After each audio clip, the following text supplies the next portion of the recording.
Hello friend, जय माताजी। आज આપણે બનાવીશું મગનું શાક। હવે આપણે એક કપ મગ લીધા છે, તેને આપણે કુકરમાં બાફવા મૂકી દઈશું। કુકરને પેક કરી દીધું છે, તેમાં મીઠું નાખ્યું છે અને મગને બાફવા મૂકી દીધા છે। આપણે લસણને ફોલીને ખાંડી લીધું છે। મગના શાકમાં વઘાર કરવા માટે આપણે થોડોક લસણનો વઘાર કરીશું અને થોડુંકને આપણે લાલ મરચાં સાથે નાખશું। આ એક ટમેટું છે, તેને આપણે ટમેટાની ગ્રેવી કરી લઈશું। આ જે છીલણીયું છે તેમાં ટમેટાના 2 ખાડા કરી લીધા છે। હવે તેને આપણે આ રીતના બસ છીણીને ગ્રેવી કરી લેવાની છે ટમેટાની। મગ બફાઈ ગયા છે, હવે આપણે તેનું શાક બનાવશું। લોયું છે તેને આપણે ગરમ થવા મૂકી દીધું છે। હવે આપણે તેમાં તેલ નાખશું। 1 કપ જેટલા મગ છે।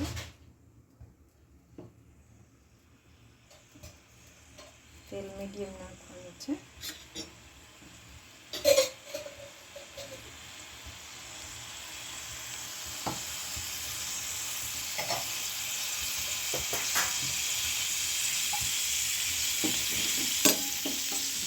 લસણ છે ખાંડેલું, 1/2 ચમચી જેટલું ખાંડેલું લસણ છે અને આપણે ટમેટાની ગ્રેવી કરી છે।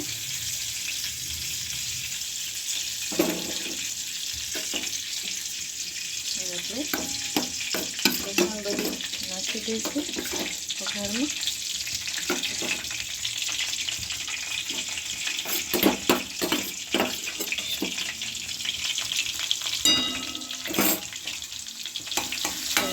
વઘાર કરી નાખ્યું છે।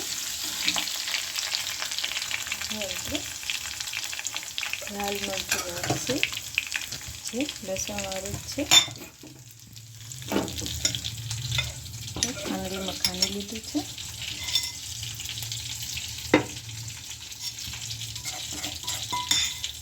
એ તમારે સ્વાદ પ્રમાણે નાખવાનું છે કે તમારે કેટલું લસણનું શાક તીખું કરવું છે।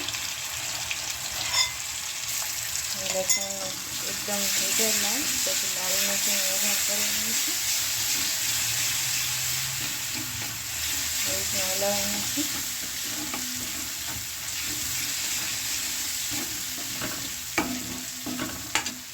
હવે ગેસ ધીમો રાખીને આપણે એમાં મસાલા નાખી દઈશું। હળદર, ધાણા જીરું।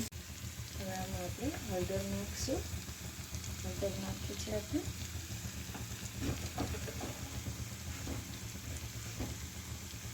ધાણા જીરું નાખીશું, મિક્સ કરી લઈશું।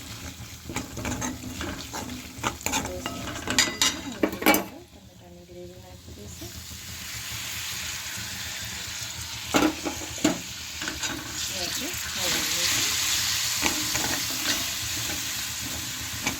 મીઠું તો મગમાં બાફવામાં નાખેલું છે, એટલે આપણે છેલ્લે ચેક કરીને નાખીશું મીઠું।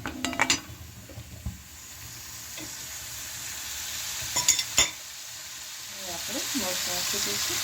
મસાલા આપણે કાપી ગયા છે।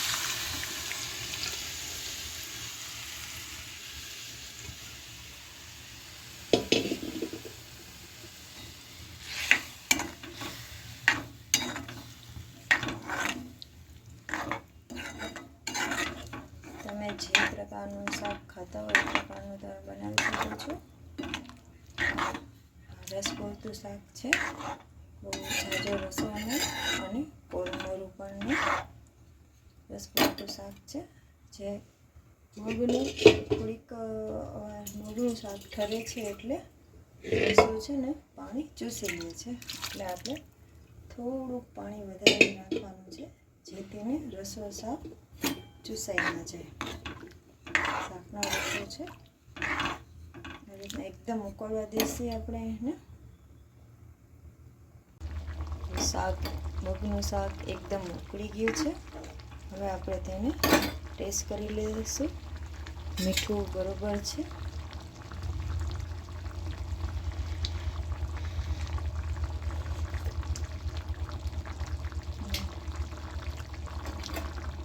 મીઠું બરોબર છે, તો ઓછું હોય તો નાખી દેવાનું. હવે આપણે તેમાં ધાણા ભાજી નાખી દઈશું. બસ હવે ધાણા ભાજી નાખી દીધું છે અને આપણે શાકમાં જે પાણી હતી તે પણ ગળી ગયું છે. હવે બરોબર રસ પડતું છે, થોડુંક પાછું પાણી ચૂસાઈ જશે એટલા માટે. હવે ગેસ બંધ કરી દઈએ છીએ. આપણું શાક રેડી છે.